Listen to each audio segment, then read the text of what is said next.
मचिया ही बैठेली सासु तबाऊ हरिया राजा कर हो। मचिया ही बैठेली सासु तबाऊ हरिया राजा कर हो। हे सासु तोहरा बेटा बड़ा नीरा मोहिया से जारियो नया वेला हो। हे सासु तोहरा बेटा बड़ा नीरा मोहिया से जारियो नया वेला हो। इतना बचन सुन सासु तो बेटा के बोलावेली हो। इतना बचन सुन सासु तो बेटा के बोलावेली हो। हे बेटा बहू हर चाना रामा का ज्योति कुसुम जैसन सुंदर हो। हे बेटा बहू हर चाना रामा के ज्योति कुसुम जैसन सुंदर हो।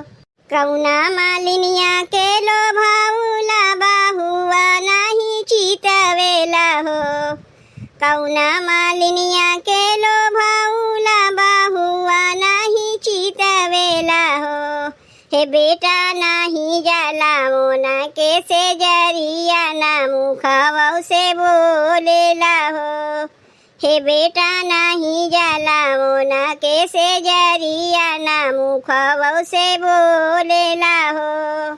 काऊ कहाई मोरी माई कहत लाजे लागेला हो। काऊ कहाई मोरी माई कहत लाजे लागेला हो। हे माई मालनी तो पान जैसन पातर सुपरिया ऐसन डूरा हुरा हो।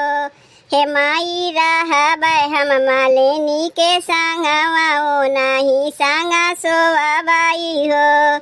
इतना बचन सुनी माई तो बेटा के समझावेली हो।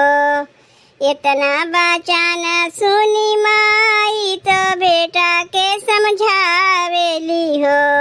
हे बेटा बहारे में बांगला छवाई हा मालिनिया संगा सुतिहा हो।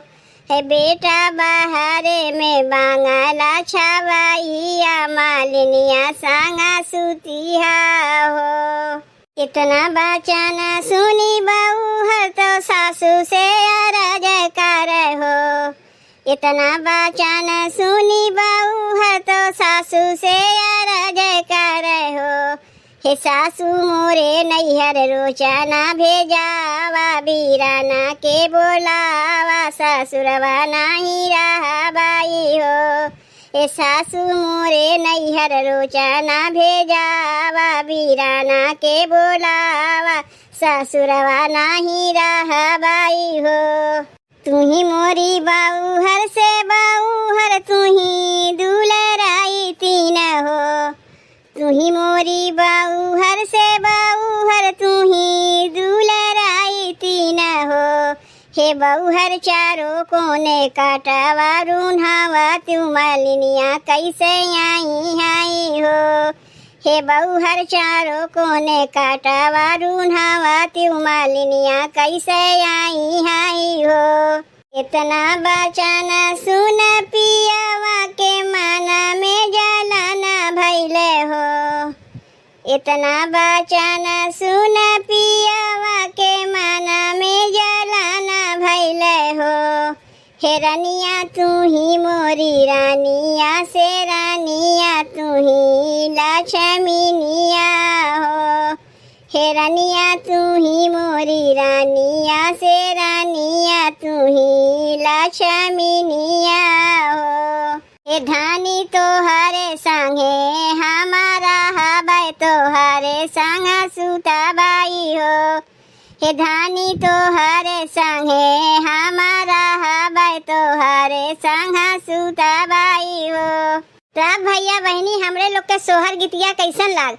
अगर अच्छा लाग हो वीडियो के लाइक और चैनलवा का सब्सक्राइब कर दियो भैया बहनी।